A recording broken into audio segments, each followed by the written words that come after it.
Amen. Akuwenze nje, akuthathe nje ikhandlela elimhlophe ngoba phela lisymbolize ukukhanya, lidonsa yonke into emhlophe enhle empilweni yakho, lizo-attracta yonke into enhle. Umuntu nomuntu wazalwa nenkanyezi ephezulu kwakhe, inkanyezi yakhe isithunywa sakhe simvikelile, inkanyezi yakhe yenhlanhla, inkanyezi yempumelelo. Kodwa ngenxa yezinto nje ezikhona nangabantu abagaka ngey'dalwa emndenini, khona abantu abakwazi ukutshontsha inhlanhla yakho.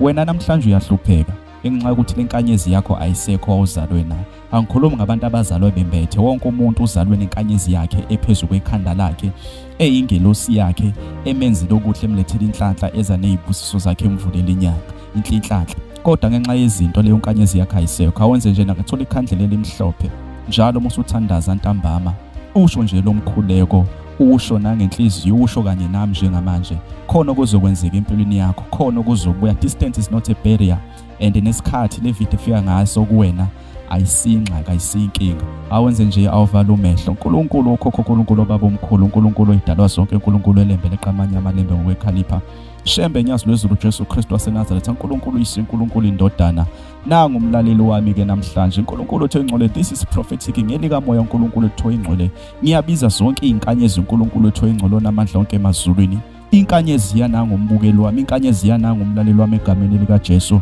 Ngiyakhuleka Shembe nyazi lwezulu, ngiyakhuleka mqalo wendlela Bombela sitimela samampondo, kawulande nanti inkanyezi yakhe, kayibuye nanti inkanyezi yakhe, ibuye futhi ngamandla, ibuye uNkulunkulu ethi siphinde kasikhombisa konke okungokwakho okudliwe isikhonyana nokulahlekileyo, iy'dalwa zakhe namathongo akhe azikubuyisele. Ngiyakhuleka ey'dalweni zakho namhlanje, ngiyakhuleka ey'dalweni zakhe ey'kwembethe, ngiyakhuleka ey'dalweni zomndeni wakhe ezikufisela okuhle nenhlanhla, ukuba zikulandele nansi inkanyezi yakho kuShembe, zikulandele nansi inkanyezi yakho kuNkulunkulu, zikulandele nansi inkanyezi yakho kumveli inqangi, ebesiyabuya kuwe, ikhanye njalo kukhanya kuhle kwaleli khandlela uyobulukhanyisile, kube mhlophe, kube kuhle konke, ebese khazimula, bese lokhu kukhanya kwakho ku-attracta, kudonse yonke into enhle empilweni yakho, kudonse konke ukukhanya nempumelelo empilweni yakho.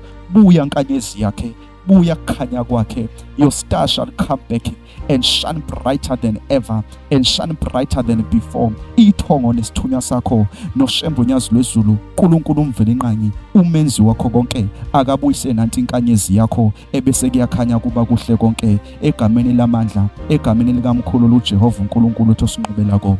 Amen.